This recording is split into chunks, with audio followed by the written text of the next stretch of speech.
தம்முடைய குமாரனும் நம்முடைய கர்த்தருமாயிருக்கிற இயேசு கிறிஸ்துவுடனே ஐக்கியமாயிருப்பதற்கு உங்களை அழைத்த தேவன். உண்மை, நீங்கள் நானும் இயேசு கிறிஸ்துவினுடனே கூட ஐக்கியமாய் இருப்பதற்காக அழைக்கப்பட்டோம். இயேசு கிறிஸ்துவுடன் ஐக்கியமாய் இருப்பதற்காக அழைக்கப்பட்டவர்கள். தலைப்பு ஒருவேளை உங்களுக்கு சாதாரணமான தலைப்பா தெரியலாம். இதுவரைக்கும் நீங்க கேட்ட எல்லா அழைப்பை குறித்த செய்தியும் இது எந்த விதத்திலும் குறைந்த ஒரு செய்தி இல்லை. ராமின் சொல்லுங்க, ஐக்கியத்திற்கான ஒரு அழைப்பு. அப்போ கிறிஸ்தவ வாழ்க்கை என்பது ஒரு மதத்தை பின்பற்றுகிற வாழ்க்கை அல்ல, கொள்கைகளை பின்பற்றுகிற வாழ்க்கை அல்ல, இயேசு கிறிஸ்து என்கிற ஒரு நபரை பின்பற்றுகிற வாழ்க்கை. புரிஞ்சவங்க ராமின் சொல்லுங்க. கிறிஸ்தவ வாழ்க்கை என்பது சுகத்தையும் ஆசீர்வாதத்தையும் மட்டுமே அடிப்படையான கொண்ட வாழ்க்கை அல்ல. இது இயேசு கிறிஸ்துவுடன் ஐக்கியமாய் வாழும்படியாக தேவனால் கொடுக்கப்பட்ட ஒரு வாழ்க்கை. இந்த வாழ்க்கைக்கு தேவன் நம்மை அழைத்திருக்கிறார். அந்த வாழ்க்கைக்கு தேவையான அனைத்தையும் தேவனே அதை நமக்கு கொடுக்கிற தேவனாக இருக்கிறார். கிறிஸ்தவ வாழ்க்கையில நீங்களும் நானும் பங்கு பெற வேண்டும். எல்லாரும் சொல்லுங்க, பங்கு பெறணும். கிறிஸ்தவ வாழ்க்கை என்ற ஒரு வாழ்க்கையை தேவன் ஏற்படுத்தி இருக்கிறார். அந்த வாழ்க்கையை வாழ்றதுக்கு அவர் நம்மை அழைக்கிறார். இந்த கிறிஸ்துவுடனே ஐக்கியப்படும்படியாக அந்த வாழ்க்கையில் நீங்களும் நானும் பங்கு பெற வேண்டும். உங்களை அழைத்த தேவன் உண்மையுள்ளவர். சொல்லுங்க, உங்களை எதுக்கு அழைத்த தேவன்?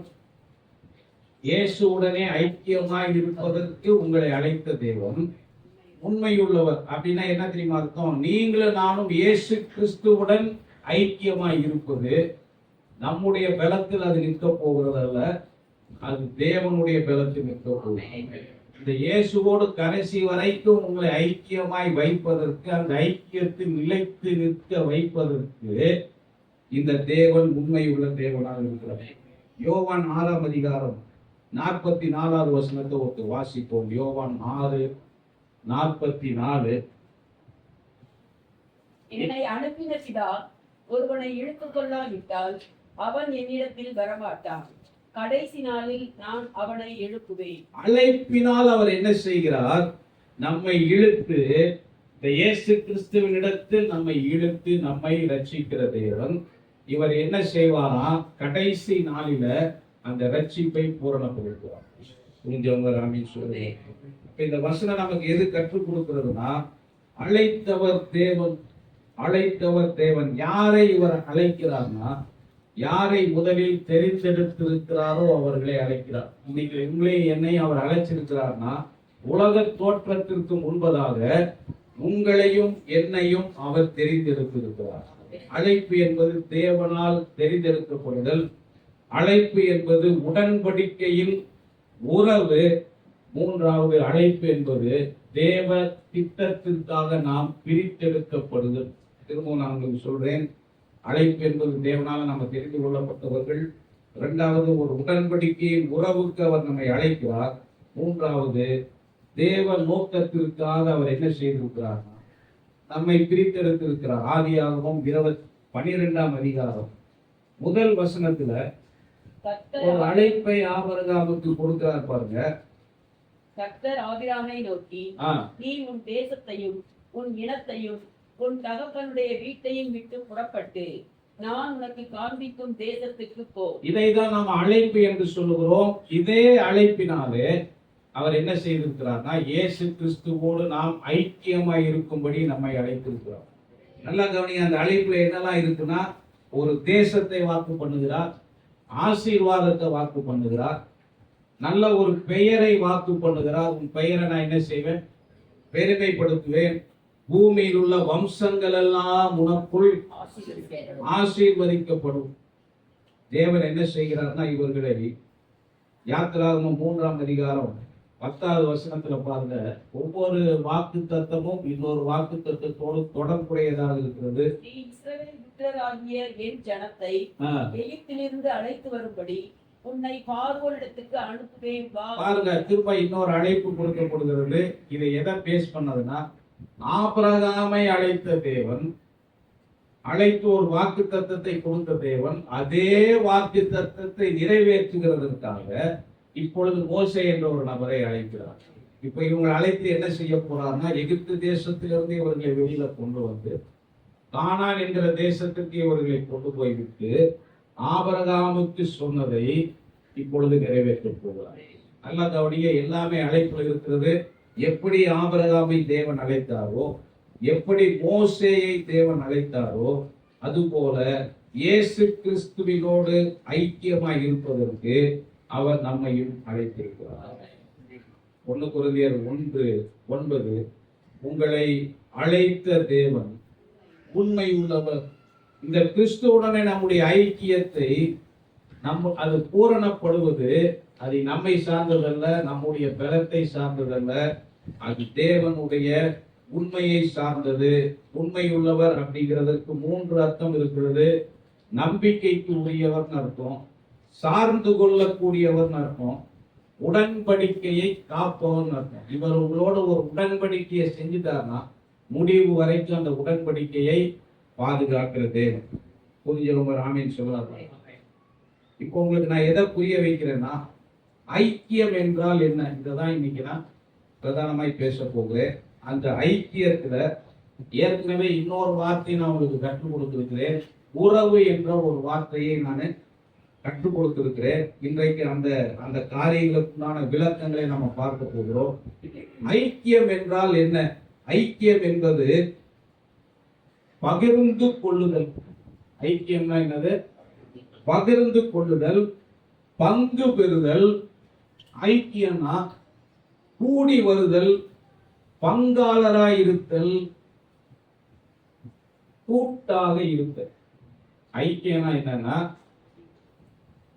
பகிர்ந்து கொள்ளுதல், பங்கு பெறுதல், கூடி வருதல், பங்காளராக இருத்தல் மற்றும் கூட்டமாக இருத்தல்.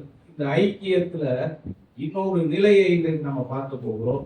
ரோமர் 6ஆம் அதிகாரம் 5வது வசனத்தை ஒருத்தர் வாசிப்போம். ஆதலால் அவருடைய மரணத்தின் சாயலில் நாம் இணைக்கப்பட்டவர்களானால் அவர் உயிர்த்தெழுதலின் சாயலிலும் இணைக்கப்பட்டிருப்போம். கவனிங்க, முதல்ல ஒரு வசனம் வாசித்தோம். என்ன வாசித்தோம்னா, தம்முடைய குமாரனும் நம்முடைய கர்த்தருமாய் இருக்கிற இயேசு கிறிஸ்துவுடனே ஐக்கியமாய் இருப்பதற்கு, அந்த ஐக்கியமாய் இருப்பதற்கு அந்த வார்த்தைக்கு இங்க ஒரு அர்த்தம் சொல்லப்படுது. அவருடைய மரணத்தின் சாயலில் நாம் இணைக்கப்பட்டவர்களானால். இணைப்பு, எல்லாரும் சொல்லுங்க, இணைப்பு. நாம ஐக்கியங்கிற வார்த்தையை நன்றா அறிந்து வைத்திருக்கோம். இந்த இணைப்பு என்பது ஐக்கியத்தை விட ஒரு நிலை மேலான வார்த்தை. ஆங்கிலத்தில் யூனியன், யுனைடெட் அப்படிங்கிற வார்த்தையை அவர்கள் பயன்படுத்துகிறார்கள். இந்த இணைப்பை குறித்து தான் இன்றைக்கு நான் அதிக நேரத்தை எடுத்துக்கொள்ள போகிறேன். ஐக்கியம் என்பது சட்டப்பூர்வமானது. எல்லாரும் சொல்லுங்க, ஐக்கியம்னா என்னது? சட்டப்பூர்வமானது. இணைப்பு என்பது உறவு பூர்வமானது, இல்லைன்னா உணர்வு பூர்வமானது. ஐக்கியம்னா என்னது? இணைப்புனா என்னது? ஆமா, கணவன் மனைவி உறவு. கணவன் மனைவி கல்யாணம் பண்ண உடனே இவங்க யாருன்னா சட்டப்படி இவர்கள் ஐக்கியப்பட்டிருக்கிறார். கரெக்டா? கரெக்டா தப்பா? சட்டப்படி இவர்கள் கணவனும் மனைவி. இப்ப சட்டப்படி கணவனா மனைவியா இருக்கிற இவர்கள் ஒரு வீட்டுல இருக்கிறாங்க. ஆனா 2 பேரும் தனித்தனி ரூம்ல இருக்காங்க. இதுக்கு என்ன அர்த்தம்?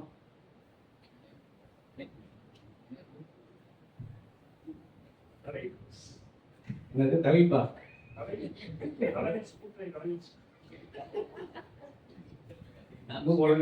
பாமாகவே இல்லை, அதுக்குள்ள தவிர்த்து.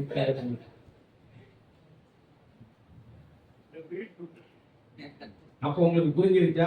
ஐக்கியம் என்பது சட்டப்பூர்வமானது. உண்மையிலேயே அவங்க கணவனும் மனைவியும் தான். ஆனா அவர்களுக்குள்ள என்ன இல்லைன்னா இணைப்பு இல்லை. அததான் நாம உறவு என்று சொல்லுவோம். உறவு ரீதியிலான இணைப்பை தான் ஐக்கியத்தினுடைய ஆழமாக நாம் என்ன செய்கிறோம்?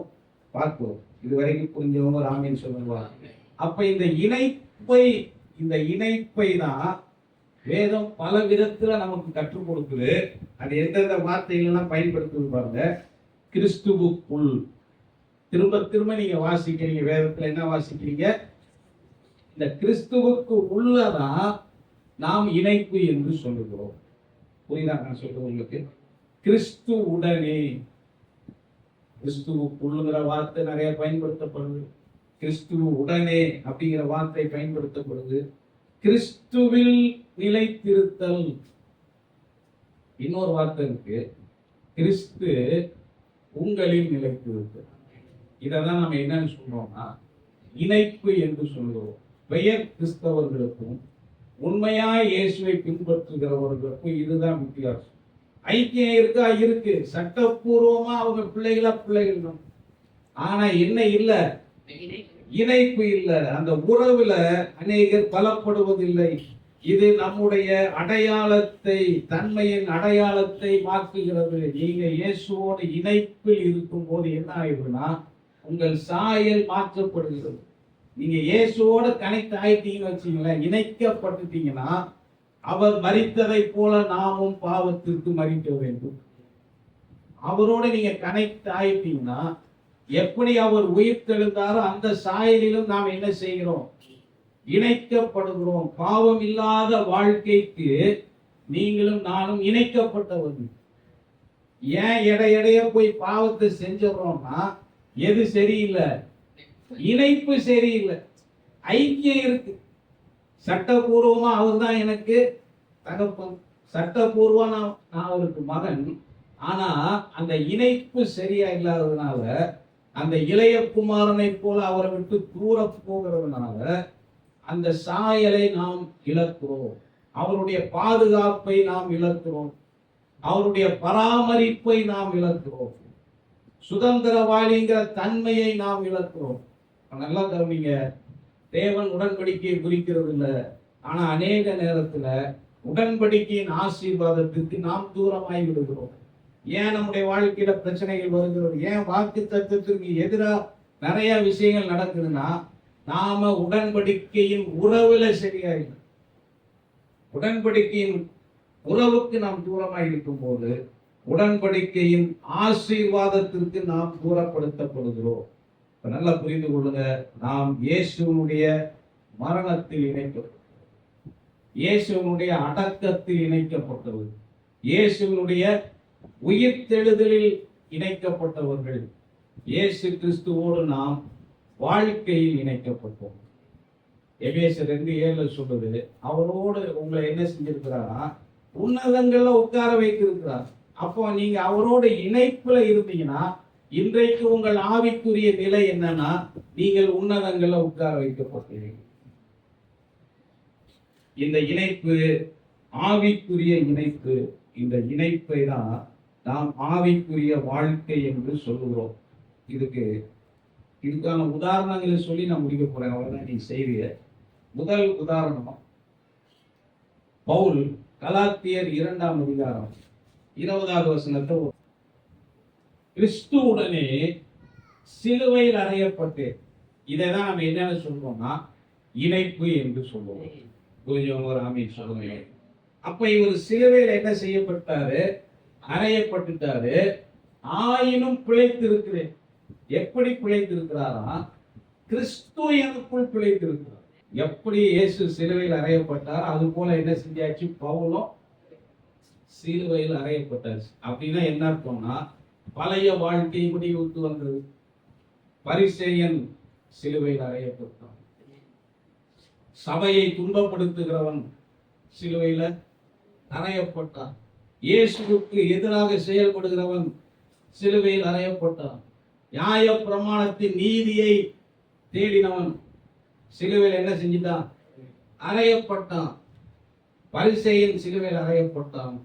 நாடார் இன்னும் சிலுவையில் அறையப்படவில்லை. செட்டியார் அறையப்படவில்லை. நல்லவரும் தேவரும் அறையப்படவில்லை. அதனால்தான் கிறிஸ்து நமக்குள்ள பிழைத்திருப்பாங்க. நாமே நாம் பிழைக்கிறோம். இதுக்கெல்லாம் நீங்க ஆமீன் சொல்லவே. அதுக்காக நான் சத்தியத்தை சொல்ல முடியாது. சிலுவையில் அறையப்பட்டு பழைய மனிதனின் வாழ்க்கை முடிவுக்கு வர வேண்டும். ஆதாமின் சாயல் என்ன செய்ய வேண்டும்னா முடிவுக்கு வர வேண்டும். இனி நான் அல்ல, கிறிஸ்துவே எனக்குள் பிழைத்திருக்கிறார். விசுவாசியின் புதிய வாழ்க்கை கிறிஸ்துவை ஆதாரமாய். ஏன் இன்னும் நம்மளால அந்த சரியான கிறிஸ்துவ வாழ்க்கையை வாழ முடியலன்னா, இன்னும் நாம் தேவனோடு இந்த கிறிஸ்துவோடு சரியான விதத்துல என்ன செய்யப்படலாம், நாம் இணைக்கப்படவில்லை. அப்ப இந்த கிறிஸ்துவோடு ஐக்கியத்துல 3 காரியங்கள் நடக்க வேண்டும். ஒன்று, பழைய மனிதன் மரிக்க வேண்டும். இரண்டாவது, புதிய ஆவிக்குரிய வாழ்க்கை துவங்க வேண்டும். மூன்றாவது, கிறிஸ்து வாழ்க்கையின் மையமாக இருக்க வேண்டும். நம்முடைய வாழ்க்கையில இயேசு கிறிஸ்துவை மையப்படுத்தி நாம் வாழ வேண்டும். இன்னைக்கு அநேகர் இயேசுவை எதுக்கு தேடுறாங்கன்னா, இயேசுவை மையப்படுத்தி இல்லை, இவங்களை மையப்படுத்திக்குவாங்க. அதுக்கு இயேசு துணை நிற்கும். எதுக்கு? இவங்க போடுற பிளான் எல்லாம் அவர் டிக்கு போடணும். ஆண்டவரே எனக்கு இதெல்லாம் செய்யும், சரி மகனே செய்து அப்படிங்கிற ஒரு இயேசு தான் இன்னைக்கு என்ன செய்யறாரு, இங்க தேவைப்படுகிறார். ஆனா வேதம் அப்படிப்பட்ட ஒரு இயேசுவை சொல்லல. அந்த இயேசுவை மையப்படுத்தி நாம் வாழணும். காலையில நான் எந்திரிக்கிறேன்னா எதுக்குன்னா, இந்த இயேசு எனக்கு கொடுத்த வேலைகளை செய்யும், இந்த இயேசுவினுடைய ஊழியத்தை நிறைவே. இயேசு பிழைத்திருக்கிறார்னா இயேசு என்னங்க வேலை செய்வார்? இயேசு பிழைத்திருக்கிறார்னா இயேசு என்ன வேலை செய்வாரு?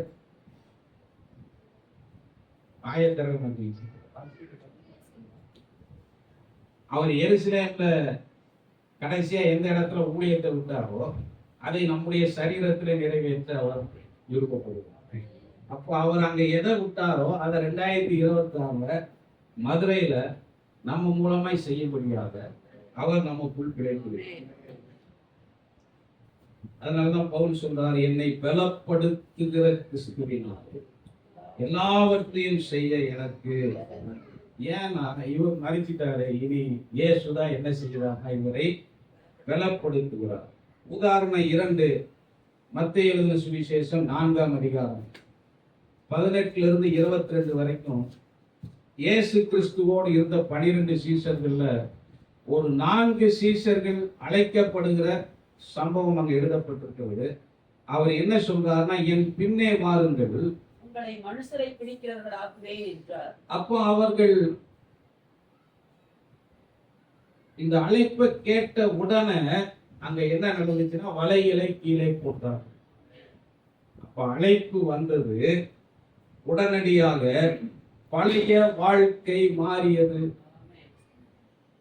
இப்ப என்ன செய்ய ஆரம்பிச்சுட்டாங்கன்னா, இயேசுவை பின்பற்ற ஆரம்பிக்கிறார்கள், இயேசுவோடு நடக்க ஆரம்பிக்கிறார்கள், இயேசுவோடு வாழ ஆரம்பிக்கிறார்கள்.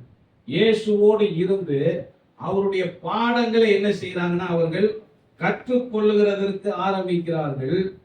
இயேசு கிறிஸ்து மரித்து உயிர்த்தெழுந்ததற்கு பிறகு அவர் விட்டு சென்ற பணிகளை அவர்கள் தொடர்ந்து செய்தார்.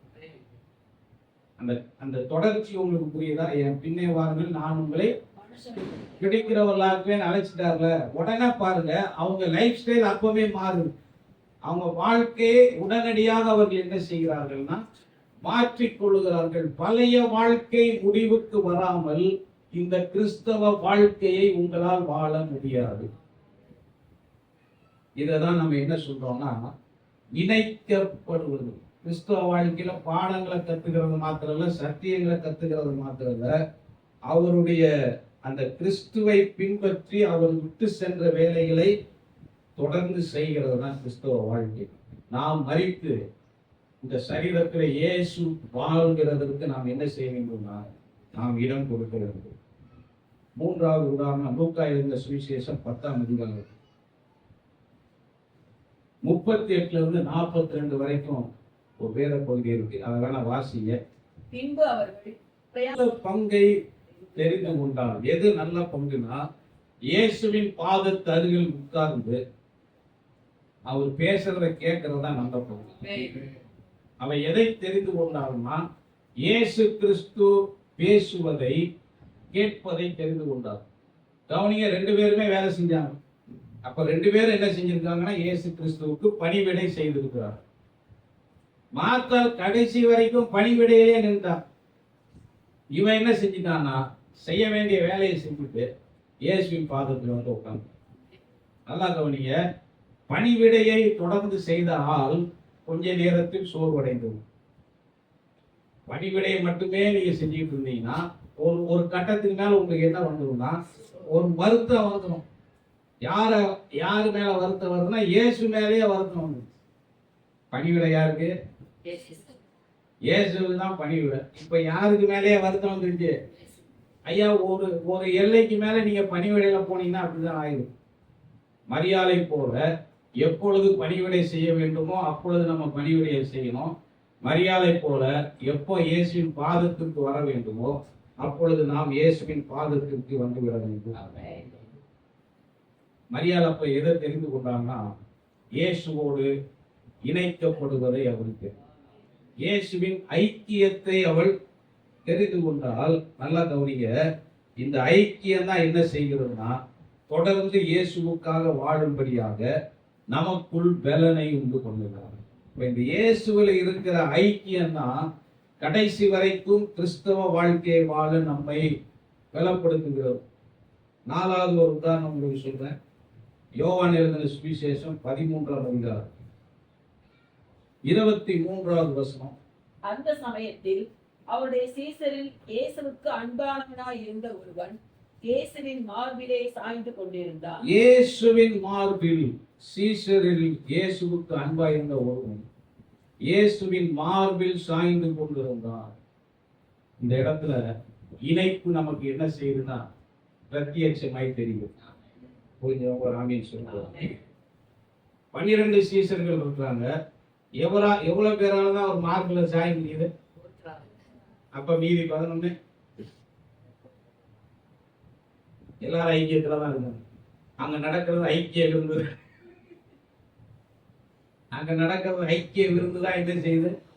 நடக்குது. ஆனா ஒருத்தனால மாத்திரம்தான் என்ன செய்யுதுன்னா இயேசுவின் மார்பில் சாய்ந்திருக்க முடிகிறது. இயேசுவின் மார்பில் சாய்ந்திருப்பது என்பது நம்பிக்கையை குறிக்கிறது. 2வது இளைப்பாறுதலை குறிக்கிறது. நீங்க இயேசுவின் மார்பில் சாயிற ஒரு நிலைக்கு வந்துட்டீங்கன்னா நீங்க கம்ப்ளீட்டா அவரை சார்ந்து கொண்டீர்கள் என்று அர்த்தம். நீங்க தேவனை முழுமையாய் சார்ந்து கொண்டால், இயேசு கிறிஸ்துவை நீங்க முழுமையா சார்ந்துற ஒரு நிலைக்கு வந்துட்டீங்கன்னா உங்க ஆத்துமாவை இளைப்பாறுதல் வந்து. இப்ப யோவானுடைய நிலை என்னன்னா அவன் முழுமையாக என்ன செய்கிறான்? அந்த உள்ளான மனிதன்ல ஒரு இளைப்பாறுதலில் இருக்கிறான். இயேசுவில் மார்பில் சாய்ந்திருப்பது நெருக்கத்தையும் அவர் மேல் இருக்கிற அன்பையும் வெளிப்படுத்துவோம். இயேசுவில் மார்பில் சாய்ந்திருக்கிறோம்னா நம்பிக்கை, இளைப்பாறுதல், நெருக்கம் மற்றும் அன்பு. இது எந்த இடத்துல நடக்குது பாருங்க? ராப்போஜனத்தின் போது நடக்கிறது. இயேசு கிறிஸ்துவை என்ன செய்ய போறான்னா ஒருத்தன் காட்டி கொடுக்க போகிறான். இயேசு கிறிஸ்து பாடுகளையும் மரணத்தையும் சந்திக்க போகிறார். அவர் பிதாவினிடத்திலிருந்து பெற்ற ஊழியத்தை செய்ய போகிறார். இப்ப நான் சொல்ல போற குறிப்பு ரொம்ப முக்கியம். யார் பாடுபட போறா? யார் சிலுவையில் அறைய போறா?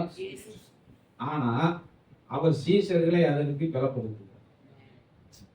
ராப்போஜனத்தில் அவர் என்ன செய்யறாருன்னா அவருடைய பாடுகளுக்கு சீசர்களை ஆயத்தப்படுத்துறார். அவரை காட்டி கொடுக்க போறாங்க. எப்ப இப்படிதான் நடக்க போது நீங்க என்ன செஞ்சிடாதீங்க, பயந்துடாதீங்க, சோர்ந்து போயிடாதீங்க, துக்கப்பட்டுறாதீங்கன்னு அவர் என்ன செய்கிறார்னா அவர்களை உற்சாகப்படுத்தி கொண்டிருக்கிறார். இதுதான் ராப்போஜனத்தில் நடக்கிறது. யூதர்களுடைய வழக்கத்தின்படி பாருங்க, ஒரு வேதத்துல ஒரு சட்டதிட்டங்கள் எழுதப்பட்டிருக்கு. இல்லைன்னா அவங்களுக்குன்னு ஒரு சில சடங்காச்சாரங்கள் இருக்குன்னா அவர்கள் அந்த கேதரிங்ல அந்த கூடி வருதல்ல என்ன செய்வாங்கன்னா உணவு சாப்பிடும் போது நல்லா ரிலாக்ஸா உட்காந்து சாப்பிடுவாங்க. ஏதாவது உங்களை சாங்கி உட்காந்து ரொம்ப நிதானமா என்ன செய்வாங்க? வேதத்தில் எழுதப்பட்ட பண்டிகைகளை ஆசரிக்கும் போது அவர்களுடைய சடங்குகளின்படி, வழக்கத்தின்படி ஒரு போஜனம் அவங்க செய்யும் போது என்ன செய்வாங்கன்னா நல்லா ரிலாக்ஸா சாய்ந்திருந்து சாப்பிடுவது அவர்களுடைய வழக்கம். ஒன்று அவங்க ஒரு மெத்தையில சாய்ந்து இருப்பாங்க, இல்லைன்னா நல்லா நெருக்கமா என்ன செய்திருப்பாங்க, அந்த உறவை காண்பிக்கிறதுக்கு நெருக்கமா உட்கார்ந்து இருப்பாங்க, இல்லைன்னா கொஞ்சமா பக்கத்துல யார் மேலேயாவது என்ன செஞ்சிருப்பாங்கன்னா சாய்ந்து இருப்பாங்க. யோவான் உட்கார்ந்திருந்த விதம் எதை காண்பிக்கிறதுனா, அவன் இயேசுவின் மார்பில் சாய்ந்திருந்தான் என்பது விசேஷித்த ஒரு நெருக்கத்தை காண்பிக்கிறது. அந்த ஐக்கியத்தை இவன் மாத்திரம் என்ன செய்யறான்னா, இயேசுவின் இடத்துல ஒரு விசேஷித்த நெருக்கத்தை காண்பிக்கிறான். அப்ப இயேசுவுக்கும் அவனுக்கும் தனிப்பட்ட ஒரு உறவு இருந்தது. கவனிங்க, 12 சீஷர்களையும் இயேசு நேசிச்சாரு. எல்லாரையும் என்ன செய்யறாரு, அவர் எல்லாரிடத்திலும் அன்பாக இருக்கிறார். ஆனா அந்த எல்லாரிடத்துல ஒரு அன்பா இருந்தாலும் ஒரு சீஷனுடைய பிரதியுத்தரம் வித்தியாசமா இருக்கும். 12 பேர் தான் அவரை பின்பற்றினாங்க, 12 பேரையும் தான் அவர் அழைச்சாரு, எல்லாரும் தான் அவர் கூட போறாங்க, எல்லாரும் தான் அவரோட பந்தியில் இருக்கிறாங்க. ஆனா ஒருத்தனுடைய அன்பு மாத்திரம் எல்லாருடைய அன்பிலும் அதிகமா இருக்கிறது. அப்போ யோவானுக்கு இயேசு கிறிஸ்துவின் இடத்துல நம்பிக்கையான ஒரு உறவு இருந்ததை நாம் பார்க்கிறோம். சீசரில் இயேசுவுக்கு அன்பாய் இருந்த ஒரு இயேசு எல்லாரையும் நேசிச்சாரு. ஆனா இவனுடைய ரெஸ்பான்ஸ் என்ன செஞ்சிச்சுன்னா இயேசுவின் அன்பை அதிகமாய் வெளியில் கொண்டு வந்தோம். 1 யோவான் 4:19 வேதம் சொல்லுகிறது. 1 யோவான் 4:19 அவர் முந்தி நம்மிடத்தில் அன்பு கூர்ந்தபடியால் நாமும் அவரிடத்தில் அன்பு கூறுகிறோம். முதல்ல யார் அன்பு கூர்ந்திருக்கிறது? அவர் நம்மிடத்தில் அன்பு கூர்ந்தபடியால் நாம் அவரிடத்தில் அன்பு கூறுவோம். ஆவிக்குரிய இணைப்பு உண்டாக நாம் என்ன செய்ய வேண்டும்? இந்த ஆவிக்குரிய இணைப்பு உண்டாக பலப்பட நாம் என்ன செய்ய வேண்டும்? முதல்ல இயேசு கிறிஸ்துவுடைய அன்பை சரியாக நாம் புரிந்து கொள்ள வேண்டும். இரண்டாவது, அவருடைய அன்பில இளைப்பாற நாம் பழக வேண்டும். மூன்றாவது, நாமும் அவரை நேசிப்போம். அவர் நேசிக்கிறாரே வாழ்ந்துட்டு போயிடக்கூடாது. அந்த பிரதி உத்தரத்தை நாம் என்ன செய்யணும்? சரியாக தேவன் அன்பாகவே இருக்கிறாருங்கிறது தான் எல்லாருக்கும் தெரியும். ஆனா எல்லா கற்பனைகளிலும் பிரதானமான கற்பனை எது? தேவனாகிய கர்த்தரிடத்தில் முழு இருதயத்தோடும் முழு ஆத்மாவோடும் முழு மனத்தோடும் அன்பு கூறுவாயா. இதுதான் எல்லா கற்பனைகளிலும். அப்ப தேவன் அன்பாக இருக்கிறார், நாமும் அவரிடத்தில் அன்பாக இருக்க வேண்டும். யோவான் 13ஆம் அதிகாரம் 22வது வசனம். யோவான் 13 பேசுகிறாரோ என்று சீசர்கள் ஐயப்பட்டு ஒருவரை ஒருவர் நோக்கி பார்த்தார்கள். அந்த சமயத்தில் அவருடைய சீசரில் இயேசுவுக்கு அன்பானவனாய் இருந்த ஒருவன் இயேசுவின் மார்பிலே சாய்ந்து கொண்டிருந்தான். யாரை குறித்து சொல்லுகிறார் என்று விசாரிக்கும்படி சீமோன் பேதுரு அவனுக்கு சைகை காட்டினான். சீமோன் பேதுரு அவனுக்கு சைகை காட்டினான். இப்போ ஒரு குழப்பமான சூழ்நிலை, ஒரு கிளியாரிட்டி அங்க இல்ல. யாரோ ஒருத்தர் என்ன செய்ய போறா, காட்டி கொடுக்க போறாங்கிறத அவர் சொல்லிட்டாரு. இப்ப யாரு காட்டி கொடுக்க போறாங்கிறது தெரியல. குழப்பமான ஒரு சூழ்நிலை வருகிறது. எல்லாரும் அந்த இடத்தில் ஐயப்படுகிறார்கள். நல்லா கவனிங்க, 12 பேர் அங்கதான் இருக்காங்க. 12 பேரோடு தான் அவர் உட்காந்து என்ன செய்யறாரு, சாப்பிடுறாரு. ஆனா இந்த ஒருத்தனை தவிர மற்ற 11 பேரால இயேசு கிறிஸ்துவின் இடத்தில் அவன் யார் என்பதை கேட்க முடியும். ஒரு ஆமீன் கூட எல்லாம் முன்னாதானே கொஞ்சம் சாப்பிடுறீங்க. ஏன் உங்க 11 பேரால் அவருக்கு கேள்வி கேட்க முடியல? இதைதான் நம்ம என்ன சொல்றோம்னா, இயேசுவோடு இணைக்கப்படுது.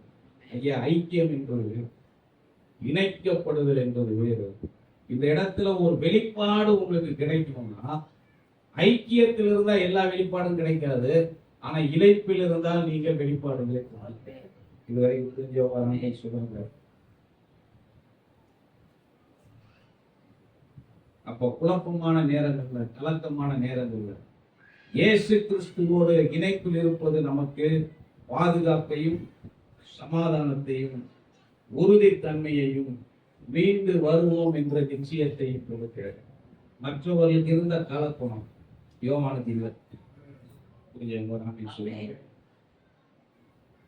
யோவான் 13:24.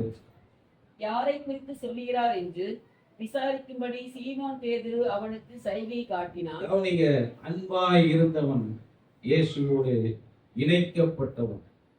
யோவான் 19:26 இந்த இந்த இணைப்பு எவ்வளவு சூப்பரா இருந்துச்சு நான் உங்களுக்கு காண்பிக்கிறேன். அப்பொழுது இயேசு தம்முடைய தாயையும் அருகே நின்ற தமக்கு அன்பாய் இருந்த சீசனையும் கண்டு தம்முடைய தாயை நோக்கி, முதல்ல ராப்போஜனத்துல அவன் இயேசுவோடு இருக்கிறான். இரண்டாவது அவன் இயேசு சிலுவையில தொங்கிக் கொண்டிருக்கிறார், அந்த இடத்துல அவன் இருக்கிறான். 20வது அதிகாரத்துக்கு நீங்க வரும்போது இயேசு கல்லறையில் வைக்கப்பட்டிருக்கிறார், உயிரோட வந்துச்சான்னு ஒரு செய்தி வருது. கல்லறையை நோக்கி ஓடுகிற 2 பேர்ல அவனும் ஒருத்தனாக இருக்கிறான். யோவான் 21:7 பாருங்க, அந்த இணைப்பு எப்படிலாம் வேலை செய்து பாருங்க. இயேசுவுக்கு அன்பாய் இருந்த சீசன் பேதுருவை பார்த்து அவர் கர்த்தர் என்றார். பாருங்க, இவங்க எல்லாம் மீன் பிடிக்க போயிட்டாங்க, தூரத்துல மீன் பிடிக்கிறாங்க, எல்லாரும் படகுல இருந்தாங்க.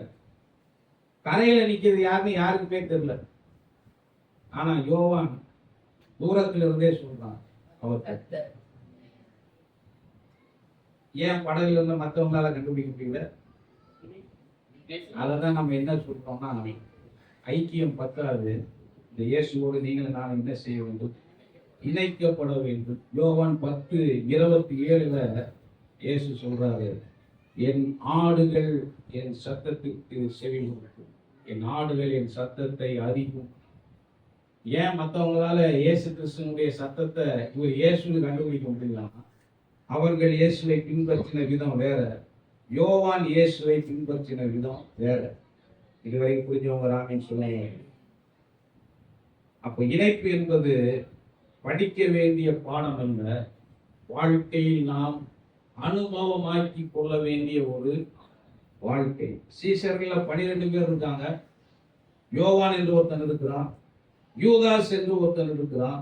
இருவரும் இயேசுவின் அருகில தான் என்ன செய்யறாங்க? இருக்கிறாங்க. யூதாஸ் சரீர பிரகாரமாக மாத்திரம் இயேசுவோடு இருந்தார். யோவான் சரீர பிரகாரமாகவும் ஆவிக்குரிய ரீதியிலும் இயேசு கிறிஸ்துவோடு இணைக்கப்பட்டது. யோவான் என்ன செய்யறான்? அந்த இணைப்புல இயேசுவின் மார்பில் சாய்ந்திருக்கிறான். யூதாசுடைய இருதயம் இயேசு கிறிஸ்துவுக்கு தூரமாயிருக்கு. அவன் சிலுவை வரைக்கும் யோவான் பின்பற்றுகிறான்.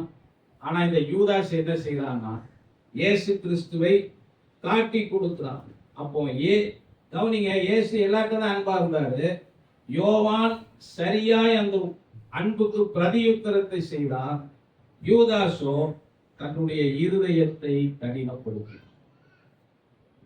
எல்லாருக்கும் இயேசு பொதுதான், இயேசு எல்லாருக்கும் அன்புதான், இயேசு எல்லாருக்கும் கிருபைதான்.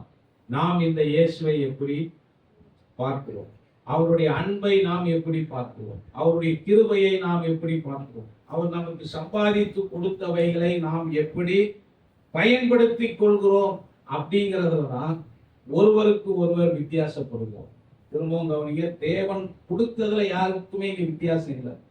எந்த இடத்துல வித்தியாசம் வருதுன்னா, அவர் கொடுத்ததை நாம் பெற்று அதை எப்படி நாம பிரதிபலிக்கிறோம் என்பதுதான் ஒருவருக்கு ஒருவர் நாம் வித்தியாசப்படுகிறோம். அப்போ வெளித்தோற்றத்தின்படி இயேசுவோடு ஐக்கியத்தில் இருப்பது இணைப்புல, வாரத்துக்கு ஒரு நாள் சர்ச்சைக்கு வந்துட்டு போறதுனால நாம என்ன செய்ய முடியாது? நாம இணைக்கப்பட முடியாது. வாரத்துல ஒரு அரை மணி நேரம் கண்ணை மூடுறதுனால உங்களால தேவ பிரசனத்தை என்ன செய்ய முடியாது? உணர முடியாது. ஐயா, அந்த இணைப்பில் இருந்தால் மாத்திரமே, வாரத்துல 6 நாள் அந்த இணைப்புல நீங்க இருந்தீங்கன்னா 7வது நாள் இங்க வந்து நிற்கும் போது தேவ பிரசனத்தை உணர முடியும்.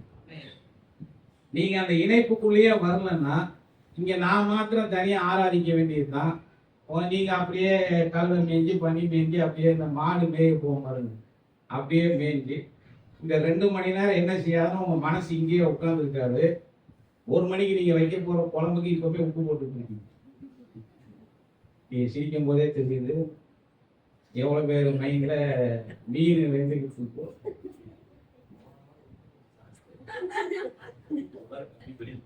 அந்த கறிக்கடையில ஆடு தலையில தொங்குறத எவ்வளவு பேர் நின்று இப்பவுமே பார்த்துட்டு இருக்கீங்கிறதுலாம் அந்த 6 நாள் உறவில் இருக்குது. புரிஞ்சவங்க ராமேஸ்வரம். அந்த 6 நாள் இயேசுவோட நீங்கள் இணைக்கப்பட்டிருந்தால் இங்க 7வது நாள் நீங்க வந்து நிற்கும் போது துதிங்க, ஆராதிங்க, பாடுங்க, ஜெபிங்கன்னு உங்களுக்கு சொல்ல வேண்டிய அவசியம் இல்லை. வந்த வேலையை கரெக்டா செய்வீங்க. புரிஞ்சவங்க ராமேஸ்வரம். அப்ப இணைப்பில் பலப்படுவது என்பது எப்படி நடக்க போகிறதுனா, தினந்தோறும் சீரான ஒரு கிறிஸ்தவ வாழ்க்கை, ஜெபம், தியானம், கீழ்ப்படிதல், விசுவாசம், தினந்தோறும் இயேசுவை பின்பற்றுதல், வாழ்க்கையில ஒவ்வொரு காரியத்திற்கும் இயேசுவை, கிறிஸ்தவ வாழ்க்கையில பங்கெடுப்பதை குறித்து இயேசு கிறிஸ்து சொல்றாரு. அவர் என்ன சொல்ல வர்றாருன்னா, அந்த 5 வசனங்கள்ல 4வது வசனத்துல அது தெளிவா சொல்கிறார். என்னில் நிலைத்திருங்கள், நானும் உங்களில் நிலைத்திருப்பேன். ஏன்னா நீங்க என்கிட்ட நிலைத்திருத்தம் இல்லைன்னா உங்களால தனியா என்ன செய்ய முடியாதுன்னா கனி கொடுக்க முடியாது. 5வது வசனத்தை முடிக்கும் போது தெளிவா சொல்றாரு, என்ன எல்லாம் கிறிஸ்தவ வாழ்க்கையில் நீங்களும் நானும் பங்கெடுக்க இந்த இயேசுவோடு நீங்க இணைந்திருந்தீங்கன்னா அதுதான் உங்களுக்கு சீக்கிரம்.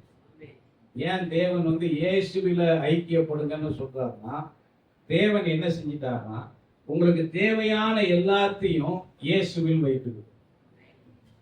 நமக்கு என்ன ஆசை? இயேசுவே எல்லாத்தையும் அள்ளி கொடுத்துக்கணும். நாங்களா பார்த்து சிறப்பான ஒரு வாழ்க்கை என்ன செஞ்சோம், வாழ்றோம். அவர் என்ன செஞ்சாருன்னா எல்லாத்தையும் அள்ளி இயேசுல வச்சுட்டார். அவர் என்ன சொல்றாருன்னா, நீ அவரோட கனெக்ஷன் இருக்கு, ஒன்னும் அள்ளிலாம் கொடுக்க வேணாம், அன்னன்னைக்கு காலையில கிளி கொடுப்பேன், அதே உனக்கு ஆசீர்வாதமா இருக்குங்க. இப்ப பிரச்சனை என்னன்னா கனெக்ஷன் சரியா இல்லாதவங்க அந்த கிளி கொடுக்கறதா என்ன செய்ய. எலியாட்ட சொல்றாரு, நீ போ அங்க இரு, மொத்தமா உனக்கு நான் அள்ளி கொடுக்குறேன்னு சொல்ற. காலையில உனக்கு தேவையானது காலையில, சாயங்காலம் தேவையானது. பயந்துடாதீங்க. ஒருவேளை ஏசுனா 2 வேளை தான் சோறு போடுவார் போல, நம்ம 4 வேளை சாப்பிட்டு இருக்கேங்கன்னு என்ன செஞ்சிடாதீங்க, பயந்துடாதீங்க. எலியா 2 வேளை சாப்பிட்றவனா இருந்ததுனால 2 வேளை கொடுத்தார். அவர் ஒரு இந்தியனா இருந்து 3 வேளை சாப்பிட்டு 3 வேளை என்ன செஞ்சிருப்பாரு. கொஞ்சம் ஒரு ஆமையை சொல்லுவாங்க, நமக்கு தேவையான அனைத்தும் இயேசுவில் இருக்கு. வானத்தின் பூமியிலும் சகல அதிகாரமும் எனக்கு கொடுக்கப்பட்டிருக்கிறது. இயேசு சொல்றார், நீங்க போங்க, எல்லா அதிகாரத்தையும் நான் உங்களுக்கு கொடுக்குறேன் அப்படின்னு அவர் சொல்லல. ஆனா நிறைய பேர் அப்படி நினைச்சிட்டு இருக்காங்க. எல்லா அதிகாரத்தையும் உங்களுக்கு கொடுக்குறேன்னு அவர் சொல்லல. அவர் என்ன சொல்றாருன்னா, பூமியின் கடைசி வரைக்கும் நான் உங்களோட நேற்று வருவேன். எல்லா அதிகாரமும் இருக்கிறவர் உங்களோட என்ன செய்யறாரு, இருக்கிறாரு. நீங்களும் அவருக்குள்ள இருந்தீங்கன்னா எல்லா அதிகாரமும் வேலை செய்யும். அப்ப மொத்தமா அள்ளி கொடுத்து ஊழியத்துக்கு அவர் என்ன செய்யல, அனுப்பல. எல்லாம் நமக்கு தேவையான அனைத்தும் இயேசுவில் இருக்கிறது. ஒரு கொடி செடியில் இணைக்கப்பட்டு இருக்கிறதை போல நீங்கள் இணைப்பில் இருந்தால் அந்த இணைப்பிலிருந்து உங்கள் வாழ்க்கைக்கு தேவையானதை எடுத்துக்கொள்வீர்கள், உங்கள் ஜீவனுக்கு தேவையானவை எடுத்துக்கொள்வீர்கள், ஆவிக்குரிய வாழ்க்கைக்கு தேவையானதை எடுத்துக்கொள்வீர்கள், சரீர பிரகாரமான தேவையை பூர்த்தி செய்து கொள்வீர்கள். இந்த கனெக்ஷன்ல நீங்க இருந்தீங்கன்னா ஆவிக்குரிய வாழ்க்கையில் வளர்ச்சி உண்டாகும். இந்த கனெக்ஷன்ல நீங்க இருந்தீங்கன்னா தினந்தோறும் அவர் உங்களை சுத்திகரித்து உங்களை பரிசுத்தப்படுத்துவார். அந்த கனெக்ஷன்ல நீங்க இருந்தீங்கன்னா தேவ அன்பில நீங்க என்ன செய்வீங்கன்னா பலப்படுவீங்க. அந்த கனெக்ஷன்ல இருந்தீங்கன்னா அந்த கிறிஸ்துவின் கீழ்ப்படிதல் நமக்குள்ளும் வந்து நாமும் இந்த வேத வசனங்களுக்கு கீழ்ப்படிவோம். அன்பை குறித்து பேசும்போது ஒரு விஷயத்தை நம்ம ரொம்ப கவனமா பேசுவோம். என்னன்னா, தேவனிடத்துல ஒருவன் சரியாய் அன்பு கூறாவிட்டால் அவனால் மனிதனிடத்தில் சரியாக அன்பு கூற முடியாது. இதுல வந்து நான் ரொம்ப தெளிவா திரும்பவும் சொல்றேன், நான் தேவனிடத்துல ரொம்ப அன்பு கூறுறேன்னா என்னால என்ன செய்ய முடியாதுன்னா மனிதனிடத்தில் அன்பு கூற முடியாது. முதல்ல தேவனோடு இருக்கிற அன்பை நீங்கள் கரெக்ட் பண்ணுங்க, மனிதரிடத்தில் இருக்கிற அன்பு தானா வரும். திரும்ப நான் சொல்றேன், நீங்க தேவனோட ஒரு சரியான உறவுக்குள்ள போகாம மனிதரை நேசிக்க ஆரம்பிக்கணும், மனிதரிடத்துல அன்பா போகணும்னு நீங்க ஒரு முயற்சி செஞ்சீங்கன்னா அது கடைசியில நாளைக்கு ஒரு இச்சையும் ஒரு காம விகாரத்திலும் ஒரு பாவத்திலேயே தான் உங்களை கொண்டு போய் தள்ளுமே தவிர அங்க தேவ அன்பு வெளிப்படாது. முதல்ல நீங்க தேவனை அன்பு கூற வேண்டிய விதத்துல நீங்கள் தேவனை அன்பு கூறுவீங்கன்னா அந்த அந்த வளர்ச்சி என்ன செய்யும்னா மற்றவர்களை நேசிக்கிற அளவுக்கு உங்களை தகுதி கொடுக்கும். சபைன்னு சொல்றோம், ஒரே குடும்பம்னு சொல்றோம். நல்லா கவனிங்க, நாம் இங்க யாருமே இரத்த சம்பந்தமான சொந்தங்கள் கிடையாது. நான் சபையில இதை தெளிவாய் பேச விரும்புகிறேன். நீங்க சகோதரர்னு சொல்லிட்டீங்க, என்ன வேணா சொல்லிக்கீங்க. ஆனா இந்த உறவு எல்லாமே எதுல இருக்குன்னா இது ஆவிக்குரிய உறவு. இது என்ன உறவு கிடையாதுன்னா சரீர பிரகாரமான உறவு கிடையாது. உங்களோட பிறந்தாங்கல்ல அவங்க தான் உங்களுக்கு சரீர பிரகாரமான உறவு. ஒருத்தன்ட்ட நீங்க தொட்டு பேசணும்னா அது குடும்பத்தோட வச்சுக்கணும். திரும்ப நான் சொல்றேன், தொட்டு பேசுற உறவுலாம் எங்கே இருந்துக்கணும்? அண்ணன் தம்பி அக்கா தங்கச்சியோட என்ன செஞ்சுக்கணும்? அதை நிறுத்திக்கணும். சபைக்குள்ள வந்துட்டு நாங்கெல்லாம் சொந்தம் நாங்கெல்லாம் குடும்பம்னு செஞ்சுட்டு என்ன செய்யக்கூடாது. இது சரீர பிரகாரமான உறவு இல்லை, குழப்பிக்காதீங்க. சபை என்பது என்ன என்பதை புரிந்து கொள்ளுங்கள். இந்த இடம் உங்களை ரட்சிப்பில் வழி நடத்துகிற இடம். இது குடும்ப நடத்துகிற இடம் கிடையாது. என் குடும்பத்தை நீங்க நடத்துற இடம் கிடையாது, உங்க குடும்பத்தை நான் நடத்துற இடமும் கிடையாது. இது இங்க ஆலோசனைகள் சொல்லுகிற இடம், வழி நடத்துகிற இடம், பக்தி விருத்தியை உண்டு பண்ணுகிற இடம். அதனால ஆரம்பத்திலிருந்தே ஒரு விஷயத்துல கிளியரா இருங்க. நான் ஒரு சில விஷயங்களை சபையில் ஏற்றுக்கொள்வது இல்லை. பசங்க பிள்ளைங்க கிட்ட பேசுறத, பிள்ளைங்க பசங்க கிட்ட பேசுறத நான் ஏற்றுக்கொள்வது இல்லை. ஒரே குடும்பமா? ஆமா. இது ஆவிக்குரிய அமைப்பு, ஆவிக்குரிய இணைப்பு. இதுல சரீரத்துக்கு என்ன கிடையாது, வேலை கிடையாது. உங்க அன்பெல்லாம் நீங்க என்ன செஞ்சீங்கன்னா உங்க வீட்டுக்குள்ள காமிச்சிங்க, எப்படி வேணா காமிச்சிங்க. நாங்க அதுல தலையிட போறதே கிடையாது. சபைக்குள்ள வந்துட்டா இங்க தேவையற்ற உறவுகள் கூடாது, தேவையற்ற பேச்சுகள் கூடாது, தேவையற்ற தொடுதல் கூடாது. சபைக்குள்ள வந்துட்டோம்னா சபை ஒழுங்கை நாம் காத்துக்கொள்ள வேண்டும். கொஞ்சம் குடும்பமா இருக்கும், இப்பவே நான் இதை கரெக்ட் பண்றேன். ஏன்னா இன்னும் உள்ள குடும்பங்கள் வருவாங்க, அவங்க யாரை ஃபாலோ பண்ணுவாங்கன்னா உள்ளதான் ஃபாலோ பண்ணுவாங்க. அதனால ஆரம்பத்திலிருந்தே இந்த அன்பை குறித்து ஒரு தெளிவான புரிதல் நமக்கு இருக்க வேண்டும். புரிஞ்சவங்க ஒரு ஆமீன் சொல்லுங்க. 7வது, ஐக்கியத்தை கெடுக்கும் 8 காரியங்கள். இயேசு கிறிஸ்துவோடு நமக்கு இருக்கிற இணைப்பை, உறவை கெடுக்கக்கூடிய 8 காரியங்கள். ஒன்று என்னன்னா, பேதுருவை போல தூரத்தில் இயேசுவை பின்பற்றும். நீங்க தூரத்தில் இயேசுவை பின்பற்றும், ஒரு நாள் இந்த இயேசுவை மறுதலிப்பீர்கள், ஒரு நாள் இந்த இயேசுவை நீங்கள் இழந்து போவீர்கள். 2வது, யாக்கோபு 4:4 தேவன் சொல்லுகிறது, உலக சிநேகம், தேவனுக்கு விரோதமான பகை, தேவனுக்கு விரோதமான பாவம். நீங்க உலகத்தை நேசிச்சீங்கன்னா இயேசுவை நீங்கள் பகைக்குவீர்கள். உலக நபர்களை நீங்க நேசிச்சீங்கன்னா, உலகத்துக்குரியவைகளை நீங்க நேசிச்சீங்கன்னா இது தேவனுக்கு எதிரான பகை. இது இயேசு கிறிஸ்துவில் உள்ள உங்கள் ஐக்கியத்தை கெடுக்கும். 3வது, கீழ்ப்படியாமை. வேதத்துல கர்த்தர் உங்களுக்கு ஒரு சத்தியத்தை கற்றுக் கொடுக்கும் போது நீங்கள் அதற்கு கீழ்ப்படியாமல் போகும்போது அது என்ன செய்யுதுன்னா இயேசு கிறிஸ்துவில் உள்ள உங்கள் உறவை கெடுக்கிறது. மத்தேயு 7:26 ஆண்டவர் சொல்றாரு, நான் சொல்லி அந்த வார்த்தைகளை கேட்டு இவைகளின்படி செய்யாதவனை ஒன்றும் அவன் புத்தி இல்லாத மனுஷன். அவர் சொன்னதை கேட்டு நடந்தா புத்தி உள்ளவன், சொன்னதை கேட்டு நடக்கலன்னா புத்தி இல்லாதவன். 4வது காரியம் அவிசுவாசம். எபிரேயர் 3:12, அவிசுவாசம் உள்ள பொல்லாத இருதயம் இயேசுவோடு உள்ள ஐக்கியத்தை என்ன செய்கிறதுனா அது கெடுக்கிறது. 5வது காரியம் வெளிப்படுத்தல் 3:17-20 வரைக்கும் லவோதிக்கேய சபை நடத்துல இயேசு பேசுகிறார், ஆவிக்குரிய பெருமை. இது என்ன பெருமை? அவங்க என்ன நினைக்கிறாங்கன்னா அவங்களுடைய நிலையை உணராமல், அவர்களுடைய ஆவிக்குரிய நிறைய உணராம எனக்கு ஒரு குறைவும் இல்லைன்னு பேசுறான். ஆண்டவர் சொல்றாரு, நீ தெளிவா உன் கண்ணை கொஞ்சம் திறந்து பாரு, நீ ஆவிக்குரிய வாழ்க்கையில எவ்வளவு பின்தங்கி இருக்குங்கிறத பாருன்னு சொல்றாரு. அப்போ லவோதிக்கியா சபையினுடைய பிரச்சனை ஆவிக்குரிய பெருமை. வெளிப்படுத்தல் 2:4-5 துவக்கத்தில் கொண்டிருந்த தேவன் மீது உள்ள அன்பை இழத்தல்.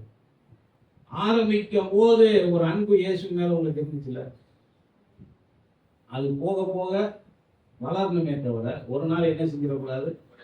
நீங்க ரட்சிக்கப்பட்ட புதுசுல இந்த இயேசுவின் மேல இருக்கிற அன்புல எப்படியெல்லாம் வைராக்கியமா சொந்தங்கள் வேணும், அது வேணாம், இது வேணான்னு ஆரம்பிச்சுட்டு கடைசியில இதெல்லாம் இல்லாம என்னால் என்ன செய்ய முடியாது அப்படின்னு ஒரு நிலைக்கு நீங்கள் வந்தால் நீங்கள் இயேசுவின் ஐக்கியத்தை நீங்கள் இழப்பீர்கள். அவர் என்ன சொல்றாருன்னா, விளக்கு தந்தை நீக்குவேன், விளக்கை நீக்குவேன்னு சொல்ற லேண்ட் ஸ்டாண்ட்ல இருப்பேங்கிற. இதுக்கப்புறம் நீ அவங்க எழுந்து பிரகாசிக்க வேணா, நீ உங்களை தூக்கி என்ன செஞ்சுவார். துவக்கத்தில் கொண்டிருந்த அன்பை விடுவது. 7வது வெளிப்படுத்தல் 3:15-20 வரைக்கும் அனலும் இல்லாமல் குளிரும் இல்லாமல் வெதுவெதுப்பான ஒரு நிலையில் இருந்தால் இயேசுவோடு இருக்கிற ஐக்கியத்தை நம்ம என்ன செய்வோம், இழந்து போவோம். கடைசியாக எபிரேயர் 10:26 மனப்பூர்வமான பாவம். ரட்சிக்கப்பட்டு சத்தியத்தை அறிகிற அறிவை அடைந்ததுக்கு அப்புறம் நான் செய்யறது பாவம்னு தெரிஞ்சு நீங்க செஞ்சீங்கன்னா வேறொரு பலி அங்க கொடுக்கப்படவில்லை என்று வேதம் சொல்லுது. அப்போ இயேசுவில் இருக்கிற ஐக்கியத்தை கெடுக்கிற இந்த 8 காரியங்களுக்கு நாம விலகி இருக்க வேண்டும். ஆரம்பத்துல வாசித்த வசனத்தை வாசித்து நாம முடிப்போம். 1 கொரிந்தியர் 1:19 நம்முடைய குமாரனும் நம்முடைய கர்த்தருமாய் இருக்கிற இயேசு கிறிஸ்துவுடனே ஐக்கியமாய் இருப்பதற்கு உங்களை அழைத்த தேவன். இந்த ஐக்கியம் தேவனுடைய உண்மையில் நிலைத்திருக்கிறது. தேவன் தாமே இந்த வார்த்தைகளை நமக்கு ஆசீர்வதித்து தருவாராக. கேட்ட செய்திக்காக நம்ம ஜெபித்து முடிக்க போகிறோம்.